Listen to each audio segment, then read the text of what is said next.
திரு இளந்தமிழ் sir, அதாவது ஒட்டுமொத்த அதிமுக தொண்டர்களின் உணர்வு அதுவாகத்தான் இருக்குது. பேசுகிற இடத்துல அவங்க அதுவாக தான் பேசுகிறாங்க. ஆனால் பொறுப்பாளர்கள் மத்தியில் சில மனமாச்சரியங்கள் இருக்குது போல். இல்லைன்னா நேரம் ஒன்று சேர்ந்துருக்கணும். தொண்டர்களுடைய கருத்தாக தான் புரட்சித்தாய் சின்னம்மாவும் தொடர்ந்து அந்த ஒரே கருத்தை சொல்கிறாங்க, ஒன்றிணைவோம் வென்று காட்டுவோம் சொல்லி. இந்த கருத்துக்கு இடையில் இணைவதற்கு இடையூறாக இருப்பது வேறு என்னன்னு நினைக்கிறீங்க? அனைத்து இந்திய அண்ணா திராவிட முன்னேற்ற கழகத்தினுடைய தகுதி வாய்ந்த பொதுச் செயலாளர் புரட்சித்தாய் சின்னம்மா அவர்கள் தமிழ்நாட்டை தலைநிமிர வைத்த, இந்த மண்ணுக்கு தமிழ்நாடு என்று பெயர் வைத்து பெரியாரின் வழியில் வந்தவர், சீர்திருத்த திருமணங்களுக்கு சட்ட அங்கீகாரம் பெற்றுக் கொடுத்த ஒரு பெரிய புரட்சிகரமான ஒரு வழியை தமிழ்நாட்டுக்கு அமைத்து கொடுத்த பேரறிஞர் அண்ணா அவர்களுடைய 117வது பிறந்த நாள் அன்று இன்றைக்கு கழகத்தின் பொதுச் செயலாளர் புரட்சித்தாய் சின்னம்மா அவர்கள் செய்தியாளர்களிடையே பேசிய அந்த செய்திகள் என்பது இதய தெய்வம் புரட்சி தலைவி அம்மா அவர்களுடைய மறைவிற்கு பின்னால் இந்த இயக்கம் சந்தித்து வந்த இடர்பாடுகளுக்கெல்லாம், சிக்கல்களுக்கெல்லாம், ஏற்றத்தாழ்வுகள்னு சொல்ல முடியல, படிப்படியாக கீழ்நோக்கி செல்லக்கூடிய ஒரு நிலையை மாறுவதற்கான, அதாவது ஒரு ஓவியம் வரையும் பொழுது அந்த ஓவியர் அந்த கண்ணை படைப்பது கடைசி நாளில் வைப்பாங்க. ஏன்னா முழுமையாக முடித்து விட்டு கண்ணை முடிக்கிறாங்கன்னா அது அந்த ஓவியம் நிறைவு பெறுகிறது என்ற அர்த்தம். நான் அம்மா அவர்களுடைய இன்றைய உரையையும் அம்மா அவர்களுடைய மனநிறைவை அவர்களுடைய முகத்தில் நான் பார்த்ததுலேயும் அந்த ஓவியத்திற்கு கண் வரைகின்ற தருணம் வந்துருச்சு. நான் மிகுந்த நம்பிக்கையோடு பார்க்குறேன். நான் இதில் இப்போ நீங்கள் கேட்குறீங்க, இந்த ஒருங்கிணைவு அல்லது ஒன்றிணைவு தான் அனைத்து இந்திய அண்ணா திராவிட முன்னேற்ற கழகத்திற்கு ஒரு உரிய இடத்தை இந்த அரசியலில் கொடுக்கும். எதிர்காலம், அதாவது அண்ணன் துரைக்கருணா அவர்கள் குறிப்பிட்டதை போல் எந்த மாதிரியான சூழ்நிலையில் புரட்சி தலைவர் எம்ஜிஆர் அவர்கள் இந்த கட்சியை உருவாக்கினார்கள், அவருடைய தொண்டர்கள் ஏணி இல்லையா என் தோள் மீது ஏறிக்கொள் என்று அந்த தலைவன் அந்த தொண்டர்கள் மீது கால் வைத்து ஏறக்கூடிய அளவுக்கு அவரும் உரிமையோடு நினைக்கக்கூடிய அந்த பந்தம் இருக்குது பார்த்தீங்களா, அது வேறு எந்த இயக்கத்திலையும் இந்தியாவில் மட்டுமில்லை உலகத்தில் எங்கேயும் பார்க்க முடியாது. அப்படிப்பட்ட இயக்கம். அப்போ அந்த இயக்கம் இப்படி ஒரு பின்னடைவை சந்திக்கிறது என்று சொன்னால் சில என்ன சிக்கல்னு கேட்குறீங்க. இப்போ வெண்ணெய் திரண்டு வரக்கூடிய நேரத்தில் நம்ம வார்த்தைகளை உதிர்த்து அல்லது சிதற விட்டு அந்த பானையை உடைச்சிடக்கூடாது, தாலியை உடைத்து விடக்கூடாது. அதுதான் புரட்சித்தாய் சின்னம்மா அவர்கள் பேரறிஞர் அண்ணா அவர்களுடைய அந்த வார்த்தையவே சொல்லி, வெந்த புண்ணில் வேலை பாய்ச்சிற மாதிரி எந்த வார்த்தையும் எதிராளிகளை பற்றி பேசக்கூடாது என்பதைத்தான் நான் மனதில் கொண்டு வந்திருக்கிறேன். நானும் நிறைய விவாதங்களில் கலந்து கொள்ளும்போது நான் சொல்லியிருக்கிறேன், அம்மா அவர்களுடைய வளர்ப்பு, நாங்கள் கடுமையான சொற்களை, தரக்குறைவான சொற்களை பிரயோகிக்க மாட்டோம். விவாதமாக இருந்தாலும் சரி, பொதுக்கூட்டமாக இருந்தாலும் சரி, எந்த நிலையிலையும் யாரையும் குறைத்து பேசுவது என்பது அந்த பண்பு புரட்சித்தாய் சின்னம்மா அவர்கள் தொண்டர்களிடத்தில் அவங்க பதிய வைப்பது இல்லை. அது எங்கேருந்து வந்ததுன்னு பார்த்தா, பேரறிஞர் அண்ணா அவர்களுடைய அந்த உணர்வை புரட்சி தலைவர் அவர்களிடத்தில் பேரறிஞர் அண்ணா சொன்னதை புரட்சித்தாய் சின்னம்மா அவர்கள் நினைவுபடுத்தி, அதையே தான் இதய தெய்வம் புரட்சி தலைவி அம்மா அவர்களும் சிறமேற்கொண்டு வந்தார்கள் என்ற வார்த்தையை பயன்படுத்துகிறார். இதெல்லாம் ஏதோ ஒரு ப்ரிப்பேர் பண்ணிட்டு அட்ரஸ் பண்ணுற விஷயங்கள் இல்லை. அப்படியே மடை திறந்த வெள்ளத்தை போல இதைத்தான் இந்த இருவரும் தலைவர்களும் சிறமேற்கொண்டிருந்தார்கள் என்று பிறரை அந்த புண்படுத்தக்கூடிய சொற்களை எந்த கருத்தையும் அவங்க வைக்கிறது இல்லைன்னு அம்மா அவர்கள் சொல்கிறார். ஏன்னா அந்த நிலையில் இருந்து இன்றைக்கு வெண்ணெய் திரண்டு நான் சொன்னதை போல இந்த இந்த இந்த சிக்கல்களை தீர்க்கக்கூடிய அந்த ஓவியம் முழுமை பெறக்கூடிய கண் வரையக்கூடிய இந்த நேரத்தில் நம்ம யாரையும் இப்போதும் கூட, எப்போதும் புரட்சித்தாய் சின்னம்மா அவர்கள் யாரையும் புண்படுத்தும்படி தரக்குறைவாகவோ எந்த விமர்சனத்தையும் வைத்ததில்லை. ஆனால் எதிர்க்கட்சிகளை ஒருபோதும் அவர்கள் சும்மா விடுவதில்லை.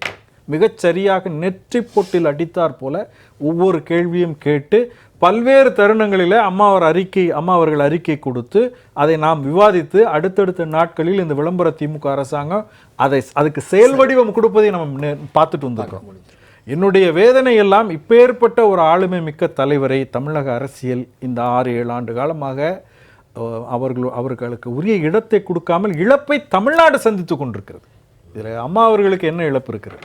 அவர்கள் செய்ய வேண்டிய தியாகத்தை எல்லாம் செய்து இதய தெய்வம் புரட்சி தலைவி அம்மா அவர்கள் வரக்கூடிய சவால்களை எல்லாம் எதிர்கொண்டு வெற்றி பெற்று தலைநிமிர்ந்து நிற்பதற்கு தன்னை உரமாக ஆக்கி கொண்டவர் ஏற்பட்ட தியாகத்தை அதிமுக புரட்சி பயன்படுத்தி தாய் சின்னம்மா அவர்கள். அப்படிப்பட்ட இதில் தமிழ்நாட்டு மக்கள் இன்னும் அந்த இடத்தை கொடுக்காமல் இருக்கிறார். ஆனால் அவர்கள் களப்பணியிலே இறங்கி அந்த மீண்டும் அந்த பழைய அந்த என்ன சொல்கிறது, அதை ஒரு தோரணைன்னு தான் நான் சொல்லுவேன். தோரணை என்றால் நான் வந்து இதாக சொல்லலை, உயர்வாக அல்லது ஒரு செருக்காக சொல்லலை.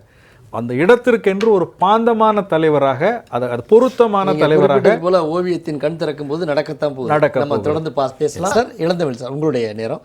தமிழக அரசு என்ன நடவடிக்கை எடுத்திருந்தா இந்த பிரச்சனைக்கு ஓரளவு ஒரு சரி பண்ணக்கூடிய வாய்ப்பாக இருந்திருக்கும்?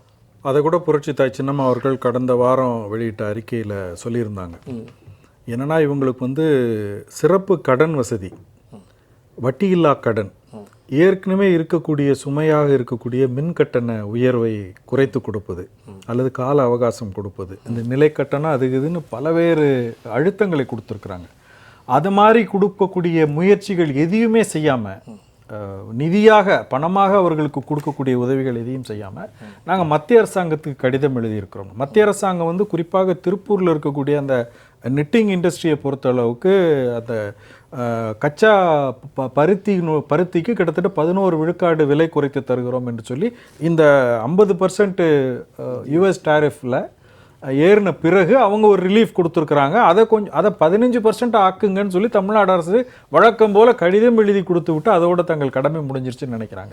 இவங்கள்ட்ட இருக்கக்கூடிய கூட்டுறவு வங்கிகளாக இருக்கட்டும் அல்லது பிற நிதி நிறுவனங்களாக இருக்கட்டும், தமிழ்நாட்டு அரசுக்கு கட்டுப்பாட்டில் இருக்கக்கூடிய இதுகளில் அவங்களுக்கு சிறப்பு திட்டங்களை வகுத்து நிதி ஆதாரத்தை பெருக்கி கொடுக்கணும், கடன் வட்டியில்லா கடன் கொடுக்கணுங்கிற அந்த ரிலாக்ஸ் பண்ணக்கூடிய விஷயங்களை வந்து புரட்சி தாய் சின்னம்மா அவர்கள் குறிப்பிட்டிருக்கிறாங்க. அதை எதையும் செய்யலை இவங்க. அது போக திருப்பூர் அந்த டெக்ஸ்டைல் இண்டஸ்ட்ரி மட்டும் இல்லாமல் இப்போ ஒரு 500 கோடி ரூபாய் மதிப்புள்ள அந்த கடல் உணவு அந்த ஷிப்மெண்ட் வந்து திருப்பி அனுப்பப்பட்டிருக்கிறது என்று சொன்னால் அதை பற்றி இந்த அரசாங்கம் என்ன நடவடிக்கை எடுத்திருக்கிறது என்ற பேச்சே இல்லை. இப்போ என்ன செய்திருக்கிறார்? 500 கோடி ரூபாய் என்றால் இப்போ உங்களுக்கு வெளிநாட்டுக்கு அனுப்பக்கூடிய பொருட்கள் வந்து அந்தந்த அது கண்ட்ரி ஸ்பெசிஃபிக், அவங்க என்ன சைஸில் அந்த அந்த மீன் உணவை கடல் உணவை, அது இறாவாக இருக்கலாம் அல்லது நண்டாக இருக்கலாம் அல்லது மீனாக இருக்கலாம், அதை பதப்படுத்தி இந்த நாட்டுக்காக இன்னார் அனுப்பப்படுகிறது என்று சீல் வைத்து அனுப்பப்படக்கூடிய பொருட்களை திருப்பி இங்கே கொடுத்தா நீங்கள் வேறு எந்த நாட்டுக்கு அதை அனுப்ப முடியும்? அது எக்ஸ்போர்ட் குவாலிட்டி. இங்கே உள்நாட்டில் விலை கட்டுப்படி ஆகாது. அப்போ இவ்வளோ பெரிய ஒரு கடுமையான சோதனைக்கு அந்த மக்கள் தள்ளப்பட்டிருக்கிற பொழுது தமிழ்நாட்டு அரசாங்கம் என்ன செய்திருக்கிறது என்று எந்த கேள்வியும். ஆனால் இவர் வந்து சுற்றுலா போயிட்டு வந்திருக்காரு. இதில் மிகப்பெரிய மோசடி என்னன்னு பார்த்தீங்கன்னா, கடந்த ஒரு மாதத்துக்குள்ள 3 அமைச்சர்கள் உட்கார்ந்து, சிவசங்கர், தென்னரசு மற்றும் கோவி செழியன் 3 பேர் உட்கார்ந்து இந்த அதை என்ன கணக்கில் அவங்க 3 பேர் உட்கார்றாங்கன்னு தெரியல. அவங்க சொல்கிறாங்க, நாங்கள் 10.5 லட்சம் கோடி ரூபாய் வந்து வெளிநாட்டு முதலீடுகளை கொண்டு வந்திருக்கிறோம், 32 லட்சம் பேருக்கு நாங்கள் வேலை வாய்ப்பு ஏற்படுத்தி கொடுக்குறோம். ஓகே, ஒரு ஒரு வாதத்துக்காக ஏற்றுக்கொள்ளும். 10 லட்சம் கோடி 30 லட்சம் வேலை வாய்ப்பு. இப்போ 15,515 கோடி 17,000 பேருக்கு தான் வேலைன்னா இது என்ன முரண்? அப்போ நீங்கள் என்னென்ன நிறுவனத்தினுடைய என்ன ஆக்டிவிட்டீஸ்க்காக நீங்கள் வந்து இந்த முதலீட்டை கொண்டு வருவீங்க? நீங்கள் குறிப்பிட்டதை போல புரட்சி தாய் சின்னம்மா சொல்கிற மாதிரியும் அவங்களுடைய விளம்பரங்களை பொதுமக்கள் பார்த்து, வெறும் விளம்பரம் நம்ம தொடர்ந்து பார்க்கலாம். ஒரு வரியில் ஒரு சுருக்கமாக இந்த ஒன்றிணையை பொறுத்தளவுக்கு புரட்சி தாய் சின்னம்மா அவர்கள் அண்ணா சொன்னதை மேற்கொண்டு காட்டியதை போல நடந்தவையாக இருக்கட்டும், இனி நடக்கப் போவது நல்லவையாக இருக்கட்டும், இந்த நிராகரிப்பு, ஒத்துக்கொள்ள மாட்டேன் என்று சொல்வதெல்லாம் யாரும் இனிமே செல்லுபடி ஆகாது. இது தொடர்ந்து புரட்சி தாய் சின்னம்மா அவர்கள், நான் எப்போதுமே ஒருங்கிணைப்பதில் தான் மும்முரமாக இருந்திருக்கிறேன், வெற்றியும் கண்டிருக்கிறேன் என்று முத்தாய்ப்பாக சொல்லியிருக்கிறார்கள். அந்த முத்தான வார்த்தை பலிக்கப் போகிற நாள் வெகு விரைவில். நல்லது நடக்கட்டும், அதிமுக நல்லது நடக்கட்டும்.